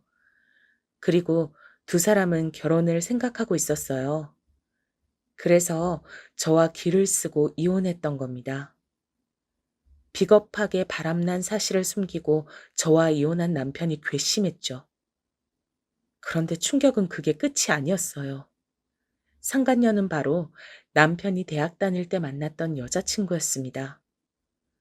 그 후로 헤어졌다가 남편이 결혼했다는 소식을 듣자 그 상간녀는 애 같아서 남편에게 다시 연락을 했고 남편은 그 장단에 어울려주다가 상간녀에게 다시 진심이 돼서 저와 이혼까지 했던 겁니다.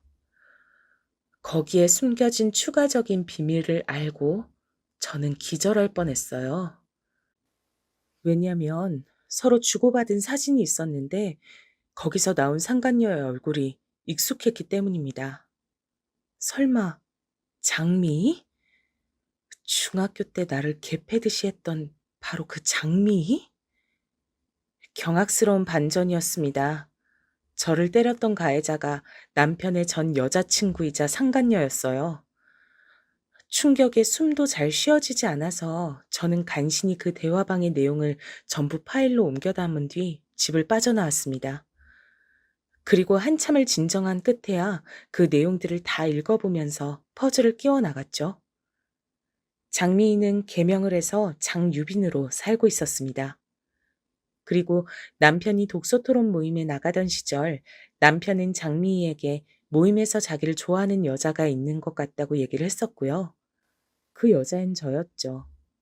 그러자 그게 누군지 궁금해한 장미희는 어느 날 저라는 사실을 알았습니다. 엄청 신기해하면서 아주 대수롭지 않게 남편한테 저와 중학교 동창이고 제가 전교 왕따를 당하던 애였다고 말을 한 거예요.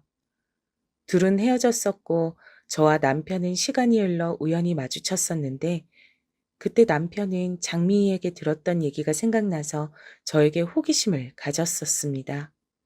그러다가 저와 결혼까지 갔고요. 남편이 저랑 결혼한 걸 알게 된 장미희는 남편에게 접근했죠. 저 같은 애랑 왜 사냐고 하면서 걔 엄마가 완전히 정신병자라서 걔가 기구하게 살았는데 그 정신병력을 물려받을 수도 있다. 아기라도 생기면 어떡할 거냐. 불행하게 자란 애가 어떻게 자식을 잘 키우겠냐. 이런 말들을 꾸준히 했더군요. 장미희는 저에 비하자면 아주 유복한 집안의 딸이었고 태도가 당당했죠. 저와는 정반대였어요. 그런 장미희에게 끌린 남편은 저와 끝내 이혼을 했던 겁니다. 모든 전말을 알게 된 저는 헛웃음만 흘렀어요. 왜 저는 이렇게 항상 휘둘러지며 어리석게 살아야 할까 싶었습니다. 그 두 사람은 후딱 결혼식 날짜부터 잡았고 저는 한동안 폐인처럼 지냈죠. 날이 갈수록 수척해지는 제 모습에 아빠가 걱정하셨어요. 이혼 후유증인 줄로만 알고 있었는데 혹시 건강 문제가 있는 거냐면서 어느 날은 집요하게 이유를 물어오셨습니다. 저를 걱정하는 아빠의 얼굴을 보자 울컥하더라고요. 그래서 저도 모르게 모든 것을 털어놓았어요. 한참 이어진 이야기를 끝냈을 때 아빠의 얼굴은 달라져 있었습니다. 마치 엄마에게 이혼을 선언하던 날의 그 얼굴 같았어요. 채원아, 너는 아무 걱정도 하지 마라. 이 아빠가 알아서 해결할게. 눈에는 눈, 이에는 이, 제대로 된 복수를 해주마. 저는 당최 아빠가 뭘 하시려는 건지 걱정이 됐고 결혼식장에서 깽판이라도 치면 혹시 소송이 걸릴까봐 염려가 됐습니다. 하지만 아빠는 치밀하게 준비를 하셨고 사람을 10명이나 고용하셨어요. 그 두 사람의 결혼식장에 도착하자 진두지휘를 하셨죠. 아빠의 지시에 맞춰서 사람들이 움직였습니다. 여자 화장실부터 시작이었어요. 그래, 그렇다니까. 장유빈, 얘가 한 번에 남자를 여럿 만나서 문어다리로 유명했어. 문란하긴 또 얼마나 문란한데. 야, 남자 없인 혼자 침대에 안 눕는다고 그러더라? 하도 더럽게 놀아서 오죽하면 개명까지 한 거잖아. 한 사람이 전화하는 척 그렇게 떠들자 또 다른 한 사람이 옆에서 손을 씻는 척 하다가 그게 무슨 소리예요? 자세히 좀 알려주세요. 라고 하며 바람을 잡았습니다. 그러면서 여자 화장실에 들른 모든 하객들이 장미에 대한 역겨운 이야기를 다 알게 됐죠. 신부 측 하객석에 앉은 사람들도 마찬가지였어요. 신랑이 전 부인을 때려서 전치 10주 나오게 하는 바람에 이혼한 거라더라. 신랑이 여자 많기로 유명한 놈인데 이번이 두 번째 결혼이면 내년엔 세 번째 결혼을 할 것 같대. 이런 이야기를 떠들어댔죠. 그러자 장미희의 친척들이 그 이야기를 듣고 모두 깜짝 놀랐죠. 신랑 측 하객석도 빠질 수 없었습니다. 신부가 몇 달 전에 애 떼는 수술을 받았다던데 결혼하는 걸 보면 애 아빠는 신랑이 아니었던 거야. 이런 이야기를 쑥덕거렸던 거죠. 그러자 그걸 엿들은 하객들이 아연 실색을 했고요. 친정아빤 결혼식 사회자를 몰래 찾아가서 종이 한 장을 건넸습니다. 하객들 중에서 혹시 학교 문제로 피해를 당한 사람들이 있는지 뒷조사를 하셨던 아빠는 의외의 수학으로 사회자의 친동생이 학교에서 극심한 따돌림을 당하는 바람에 자퇴를 하고 우울증에 걸려 오랜 방황을 하고 있다는 사실을 알아내셨어요. 그 사회자에게 건넨 종이는 장미희의 과거 이력이 고스란히 담겨 있었습니다. 사회자는 전 남편 놈이 친하게 알고 지내는 동생이었는데요. 그 종이를 보고 분노했죠. 이성을 다잡고 신랑 입장까진 잘 해냈지만 문제는 신부 입장이었습니다. 신부, 신부, 입장하면 안 됩니다. 입장 못 시켜. 형, 저런 망할년하고 어떻게 결혼할 수가 있어? 내 동생이 학교에서 따돌림을 당해서 정신과 다녔던 거 형도 알잖아. 그런데 저런 년하고 결혼을 해? 그러면서 나한테 사회를 맡겨? 이거 나를 엿먹이는 거야? 사회자가 폭발해버렸고 전 남편 놈은 입이 떡 벌어졌죠. 신부 측 사람들이 일어나서 사회자를 비난하며 문란한 신랑 놈이나 처신 잘해라고 욕을 했고 그 즉시 쌍방 비난회장이 열렸습니다. 신랑 측 하객석에 앉아있던 사람들이 삿대질을 날리면서 남자의 미친 여자 주제라고 욕을 하기 시작했던 거예요. 그러는 사이 사회자는 전 남편에게 그 종이를 건네주며 장미희의 과거 만행을 알리고 있었습니다. 전 남편은 이런 건 꿈에도 몰랐다고 하면서 결백을 주장하고 절규했죠.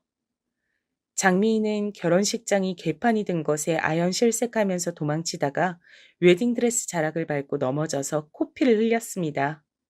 완벽한 결혼식 파토 현장의 마무리였죠.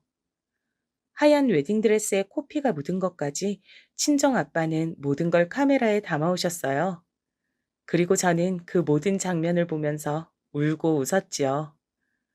중학교 시절 저는 헛소문 때문에 시작된 괴롭힘을 당했으므로 장미희가 억울하게 음해를 당했다고 한들 인과응보였습니다.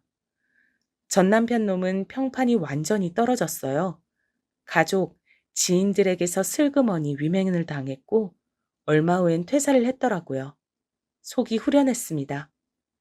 그리고 이제는 더 이상 다른 사람들에게 제 미래를 맡기려 하지 말고 저 스스로 개척해 나가야겠다고 결심했어요. 저를 지켜봐 주시는 아빠를 위해서라도 멋지게 남은 인생 살아보겠노라고 저 스스로에게 다짐했습니다. 그리고 지금까지도 그 다짐을 무사히 지키면서 살고